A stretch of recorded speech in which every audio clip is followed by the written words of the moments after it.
And welcome to Fine is a Four-Letter Word. My guest today is Noemi Beres. Welcome to the show. Thank you so much for having me today, Laurie. It's my pleasure. I can't remember how we met because it's been a while. I think we met through LinkedIn. Yes, I think I reached out to you, then we just started a conversation, and that's Yeah, how it all started. exactly. And we just continued the conversation, and here we are bringing it to the world. Yes, we do, for sure. Yeah. Well, I like to start all of my shows with the question of what were the values and beliefs that you were raised with that contributed to you becoming who you've become? That's a very deep and very complex question to start with, Yes, for it sure. is.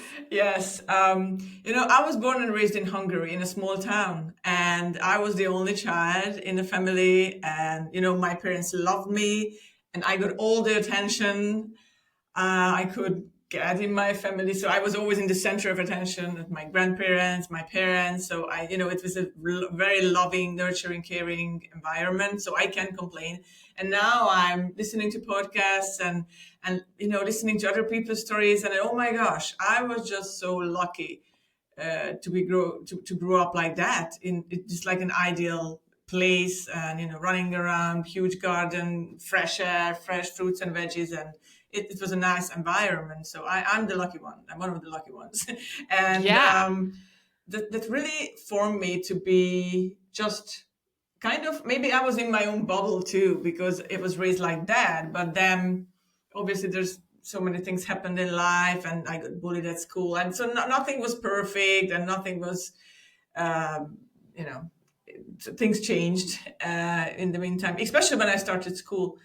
But I think my parents, really helped me to become the person I am and to have that kind of self-esteem. They worked hard on me, especially my mom, because she was a kindergarten teacher for 40 years. So she studied psychology, and she knew that I lacked of, self-esteem. So she really helped me to pull it through. And then because I was an exchange student when I was 16, 17, and I lived in Ireland, not Ireland, sorry, Denmark. And I studied Danish there. I went to a local school. I lived with a local family. So it was a very, very interesting experience, but it also helped me to grow up and to open up the world for me. This girl from, small town Hungary, and getting out there in the world and living all by myself with this completely strange family in a Yeah. foreign country for a whole year. It really formed me to who I became. It really helped me to grow up very quickly. And when I got back to my small town, nobody really recognized me who I am, inside, Mm-hmm. outside too, because I got piercing and I got short hair, whatever. So I changed Uh-huh. inside and outside, but mostly inside. And I changed a lot, and I grew up so fast compared to for example, my classmates. So I think my parents, how they raised me, and this experience, like spending a whole year in a foreign country and learning a completely new language and having friends worldwide, really helped me to form and to become who I am today. Yeah. Well, and Danish is no joke. So I don't know that you and I talked about this before. When I was in college, I did my semester abroad in Denmark, in No way. Copenhagen. I no, we Yeah. didn't. We didn't talk about Okay. this. Well, yeah, and I lived with a family too, but I was only there for about 5 months, Right. and I did not do a very good job of learning Danish because it's hard. It is hard. It is hard. It is hard. So yeah, I had a master's degree in Danish linguistics. So I continued that because I fell in love with Danish. So when I went home, I graduated from high school, and then I continued my studies, and I got the master's degree in Danish. So yeah, I loved it. I love the language. It's a very weird language. No offense, Denmark, but it is a weird language. Yeah, it is. It is. But we'll talk more about that offline. Yeah. But how did they choose to send you to Denmark? There were two options. Actually, my dad found me this whole opportunity because I think I applied to another program. It was something organized by the Rotary, but I didn't get in. And then that was another option. That was the American Field Service, AFS. Hmm. And there were two options left. So there was too many applicants from Hungary, and there was like one Canada, and there was Denmark. And my mom told me, "You're not going to overseas. You're not going overseas. You're my only daughter. Just stay in Europe." And we didn't even have mobile phones back then. We just like the Mhm. normal phones, landlines, and Right. there was no Right. like really internet. We didn't really use it. So it was like, you went there and you were in touch only by phone, and that was it, like Yep. maybe once a week. So Yep. yeah, they didn't want me to be so far away. So that's why I ended up in Denmark. So Okay. All right. And then, so you came home, you were totally different from everybody else. yeah. You were a changed person. And what happened after that? Like what direction did your life go? And Well, yeah. it was it was a very interesting direction it went, because I graduated from high school, then and I got married before I started university. And that was, everybody was just, even my parents were, oh my gosh, what's going on? Why are you doing this? But yeah, that happened. And yeah, I fell in love basically. And we fell in love and we got married. And that was it. And I was 19 when I got married and just getting ready for my first year at university. So that was a big change. And now looking back, my life is like, wow, yes, it was a big Are, pivot for sure. where did you meet him? Was it in Hungary or in Denmark? No, in Hungary. We just like, we live locally and we just met through, Okay. our families and everything. So And then of course I have to ask if this is the person you're still married to. yes, I am. Okay. Wow. Yeah, that is so unusual. Yeah, But it is. but it happens. Like when you know who you are and you know who the person you want to be with Mhm. is, like as a general, the kind of person. It's very unusual to happen at such a young age. Yes, I know. Everybody just looked at me and, are you sure? And my parents, and they were like shocked. But yeah, but that was it. And my university years were different than other people's, because obviously I was always married. And so we went to concerts or gigs or, other places. We were always together. And then Mhm. when I finished the university, I just couldn't find any job in Hungary. And the ones I found, I didn't like them. So we moved abroad, and that was it. So we moved first to Denmark, but that was a fiasco. So I didn't want to go in that part. It's like, yeah, it wasn't a good idea, because I already, like, they speaking Danish, so they're not really interested in you so much because you speak Danish too. So Mhm. I got a job offer, like I sent 2 applications to Ireland, and then I was accepted to both places, and I picked one. And we moved to Ireland just with 2 suitcases. We packed up our stuff and we moved to Ireland. And I was young, and it was very happy times, because it was just experiencing life for the first time.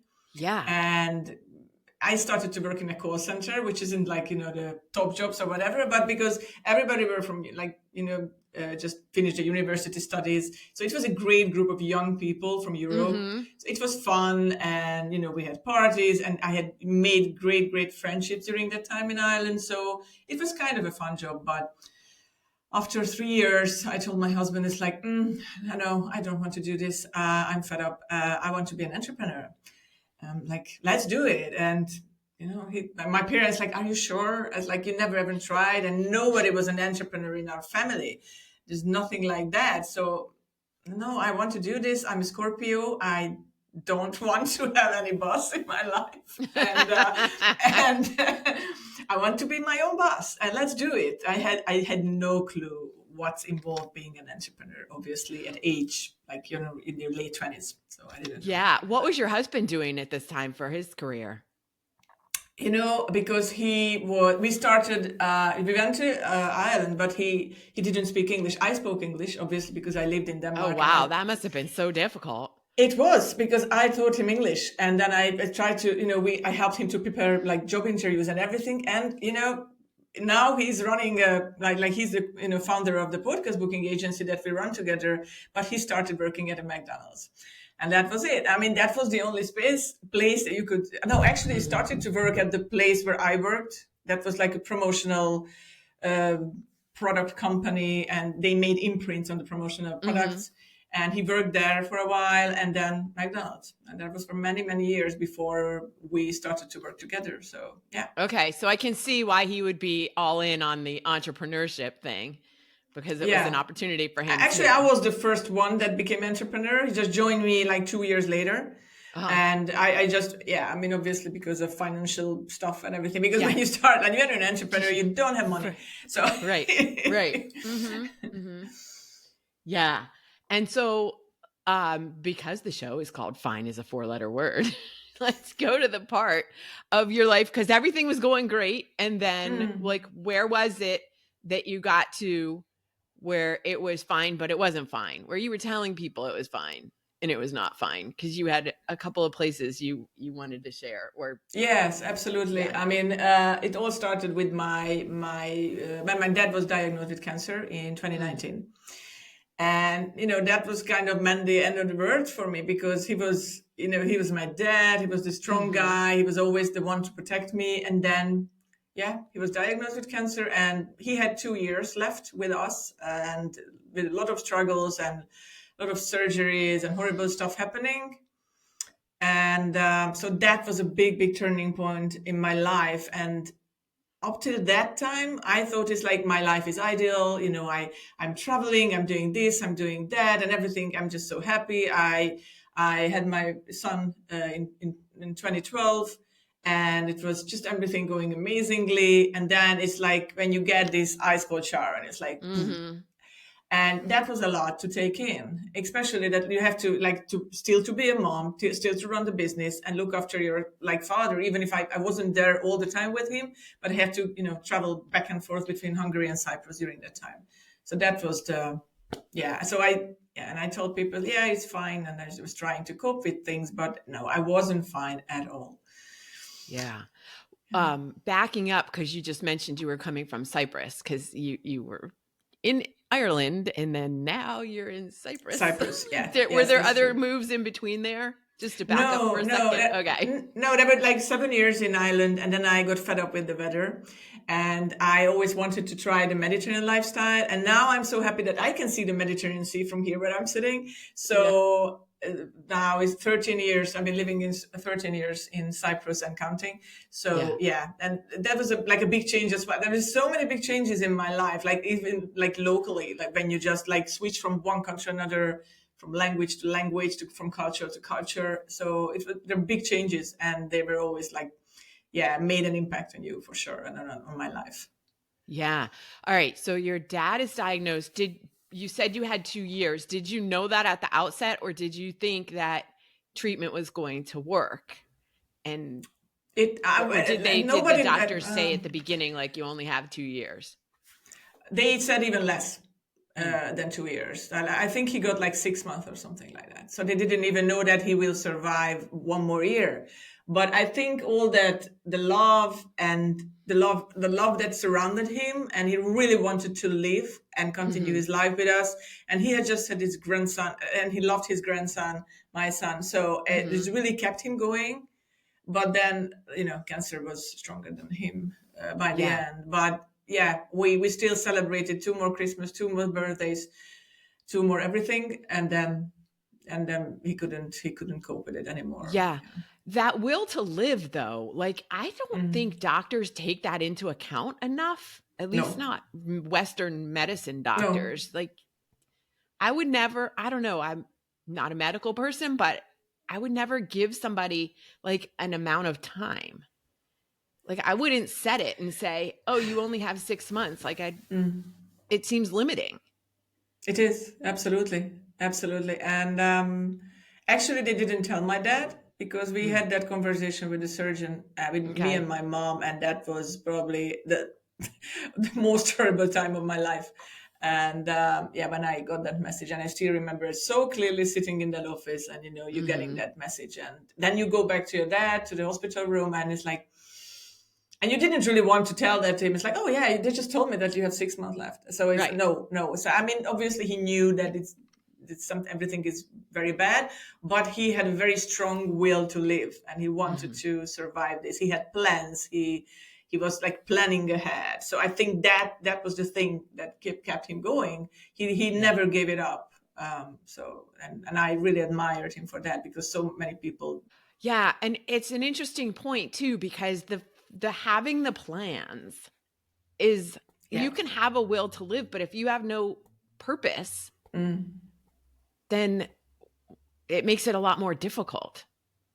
Yes, Like for sure. anybody, whether you've been diagnosed with something serious like that or not, Yeah, everybody needs to have some kind of plan for what they want to do, what they want to accomplish, what they like. It doesn't have to be accomplish like build a business. It could be, yeah, like you said, see your grandson grow up. exactly. Yes, so true. And the love that surrounded him. I think that love really helps people to cope with anything. Hmm. Obviously, you can't cure them, but it can definitely help them to live maybe a little bit longer. And Yeah. if that wasn't enough for me, I mean, that continued with my grandma, because my dad passed away on my son's 7th birthday. And Oof. then my exactly. So for me, my son's birthday is always like, we Hmm. celebrate it, but that's like there's always this sadness around Yeah. it. So we always go to the cemetery and Bittersweet. yeah, Hmm. bittersweet, and bring him flowers and everything because it's the same day. And then my grandma had an accident, and in like a month time, she just passed away just before Christmas in 2019, just one day before Christmas, and it was like, what's going on in the world? I mean, Yeah. So it's that happened both the same year. same year, and that she was my dad's mother, Hmm. and and it was horrible because we just went through one grief, and Yeah. then something like horrible happened, and then we ended up in the same situation again and organizing another funeral, and it Hmm. was. So it was like, oh my gosh, it was a horrible time. But I didn't really think it through. Everything was just fine, and just kept me going, on autopilot, because still business to run, look after my mom who was grieving. I was grieving. I had the son and had my son. So it was a really lot going on in that year. And it was, yeah, I just kept going. And then the pandemic hit. So, Yes. Well, one thing after another. What did you do during that time to help you move forward? Like, were you in therapy? Did you practice meditation? Like, what tools did you find helped you to stay grounded, if you were, and helped you move, from that place to where you are today? I mean, obviously you're not forgetting things, you don't forget what happened, but yeah. you need to move forward. First, I didn't do anything. Actually, when my dad was in transition, I was started to work my collages, my digital collages. I was with him. I was sitting with him, and it really helped me. All these, even these dark collages, really helped me to no matter how disturbing they were. And I showed it to my friends, and they just looked at me as like, oh my gosh, what's going on there? But I really needed to get it out of my system. So I started to work on my collages more and more. And I was like taking nature photographs, like in my mom's garden when I was at home with my dad. So because that, like, art really always helped me to release stress from my body. Mm, But then, but because the pandemic hit and everything, I just really didn't really have time to concentrate on my self care. yeah. But then there's a story to add to this. Then our business stopped operating because of it was travel related business. So because of the pandemic, it stopped. So we lost the business. I lost half of my family. And then now what? So then we started a new business. Then I started doing online school and everything. So it was a mess at home. My mom stranded in Cyprus with us because there were no flights back. She was visiting us, so it's like my mom was Oh, there. And wow. But in a way, I have to imagine that might have been better, because then it she was was, with you and not yes, alone. Yeah. exactly. And I knew that she's fine with us, and she couldn't watch the news because there wasn't available here in Cyprus. Plus, I didn't like, no, you can't do that because it will just freak you out. So I was Hmm. there, my son in online school, and so everything was just a mess, a complete mess.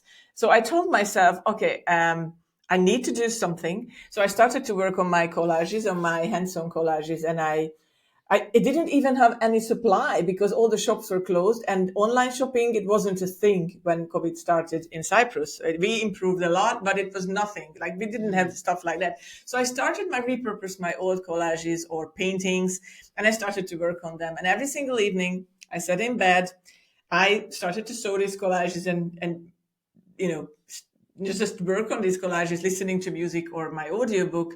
And it was such an amazing kind of meditative state. I didn't meditate. I didn't even Hmm. know how to do that back then, but I started to journal.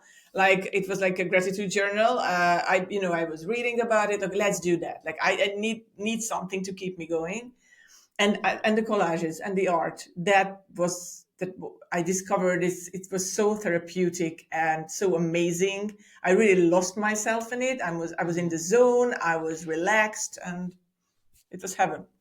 Yeah, that's another important point of finding something that you're able to completely lose yourself in, Yeah, and let go of all the outside thoughts and things going on, and be totally immersed yeah. in a creative endeavor, or some kind of, like, we'll call it an other world. What are you using? What kind of materials have you used for your collages? It's quite unique because I don't think there's another crazy person out there who's actually sewing things on a canvas, because it's really hard. It's on your hands as well, like physically, and like you can see a couple of those behind me. And so I use photographs, old postcards, textiles, buttons, lace, anything I can get my hands on, and because they have a very vintage vibe. So when I collect things, I'm not a hoarder, like just on the side note, but I love keep things because I never know when I can use those for my Mhm. collages or old books or old magazines or anything. So I sew paper on canvas and the Oh, wow. textile and everything. So it's a very delicate and very time consuming process, but I love it because it's like you putting a puzzle together, and it's kind of my family's history and all my memories putting together, my travels with my parents, with my grandparents, different relatives, and their wedding pictures or when they were kids, or so anything I could get my hands on, I just incorporate and sew it on a canvas. So you're not selling these because they're very No, personal. they are personal. I would love to maybe in the future. I would love to work for people if they send me materials or something that they would like to, Mm. just to keep it for as a memory for their families. But these ones are. I would love to have That's my goal. I had a couple of group exhibitions, but I never had a solo exhibition before. So I would love to have a solo exhibition based on my collages. And also, I would love to.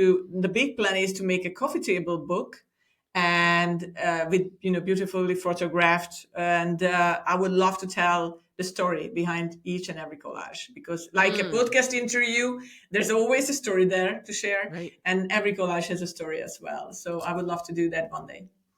Okay, when is that happening? We can't just leave it out there as like, well, maybe one day, because that someday is not on a day on the calendar. I know, and I'm big into gratitude and law of attraction and stuff like that, and so, things. So yes, I have to put a date on that too. I mean, at the moment, I'm training for the El Camino for next year, 2025. Oh, That's going to wow. be spring or autumn, so I still have to decide like which is the best time to do that. So that's my first goal right now. So there's a date there. About the coffee table book, because we have a lot of work with the scaling our agency at the moment. So Mhm. it's a lot of work with that. But yes, I will put a date on that too, for Yeah. sure. Yeah. You are like the fourth or fifth, or I don't even know, person to mention Camino. I have a couple of friends that did it in September, October, Mm, and somebody who interviewed me for her podcast had talked about, she had done it, she had partially done it, and she right. was going back. She was planning to go back and finish it. And Mm. like, I never even heard of it before last year. It's actually going on for a while, especially in I Europe. know. It's really popular. Like many of my friends did it before, and it is a pilgrimage for sure. But it's a beautiful place to discover as well. And So because I'm a walker, I love it. So I for would the love to people do who it. don't know, what is it? It's basically it was like an ancient pilgrimage in Spain, or like from one point to another, from A to B. And I think the whole length, I can't really know the very details of it, but it's like 700 miles or something, I think. Mhm. But maybe I'm Mhm. wrong. I don't quote me on it. So Yeah. it's a very long walk for sure, and you can split it up. You can do it in Yeah. the different etaps and everything. But I probably will do that because I would love to experience the journey, and my goal is not to rush from point A to B and just like, oh, Yeah. do it and whatever. I would love to take photographs. I would love to like enjoy every moment of it and not just concentrating on just the goal. Because that's Yeah. not a race. It's a spiritual journey too. Right. I just looked it up. It's 500 miles. Oh yeah, it's not 500. Yeah, that's Well, good. close At least enough. 200. It's a lot. Yeah, it's a lot. It's a lot to Yeah. walk for sure. And it takes for a prepared and experienced hiker, this route takes about 30 days start to finish. You have to be really experienced for that. Which is what my friend Melinda did, is the 30 days. Yeah. That's nice. Yeah. Yeah, but I understand it does have an element of spirituality to it in this pilgrimage, and allowing yourself the time to experience that. And I would imagine you'll be able to get some amazing pictures for your collages. For sure. Yeah, absolutely. I would love that. Yeah. And I love taking photographs and I love to share them, especially nature photographs. And that's a beautiful place to take those photos. Are you going to do it by yourself, or is your husband coming? Who's my plan is that actually one of my clients is part of a group, and it's kind of a group like approximately 10 people, and they walk together from different parts of the world, from Canada, from the US, from Europe. And I think for me, I mean, I haven't decided yet, but I really like that idea. And I wouldn't like to go on the traditional route, like, you stay in these hostels and like different places with bunk beds and stuff like that. So this is a bit more the posh version of the El Camino, and just a normal place and a bed and your own bathroom to do that. Is nothing like, it's not the Ritz you're staying or anything like that, but it's a bit more. I'm 44. I don't like doing, camping and stuff like that. I'm with you. So I'm with you on that. I enjoyed that part, that like, this is my bed, this is my bathroom, and I don't need luxury. I just need those two things. Right. Some hot running water. Exactly. So, and not sharing that with other people in the same room. So yeah, that's my plan. That's my goal. And I would love to join that group for sure. Yeah. Okay. Excellent. What else have you learned through this journey? That my motto in life is just keep going. And that's what keeps me going all the time. So whatever happens, whatever bad happens, you just have to keep going. And I had times when I was really low, it was really dark. I was trying to cope with stress, anxiety, panic attacks, grief. It was a lot going on at the same time. But I pulled it through, and I didn't have any mentor, or I didn't have any therapist back then. And I don't know. And my mom helped me a lot because she's my rock. And we always communicate. We talk every day. And I think that was really important for both of us to support each other. And the time of the recording right now, actually, it's my dad's 5th death anniversary coming up very soon. And that's always like a tricky time for me, because it's 5 years, but it seems like it was yesterday. And I think anybody who lost a close loved one, that's a tough time. But when you have someone to talk to, like I had always my mom to talk to, I think that's really important. Yeah. I'm completely on board with you there, because we are 3 days away from the 10-year anniversary of my mom's passing. And it's weird because it's like, how can it be 10 years already? Yeah. How is that?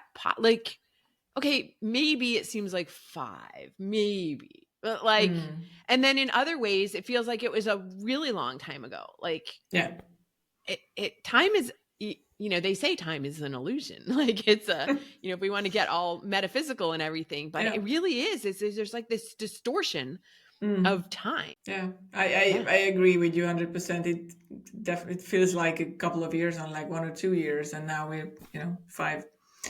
Yeah.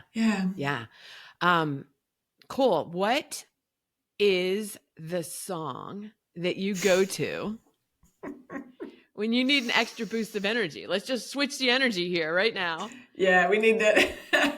Yeah, I'm a music nerd. I have to tell you that up front. Yeah, same. I love everything. I have different playlists for different moods, for different times, for exercise music, for happy music, for happy vibes music. So I'm like a nerd when it comes to that.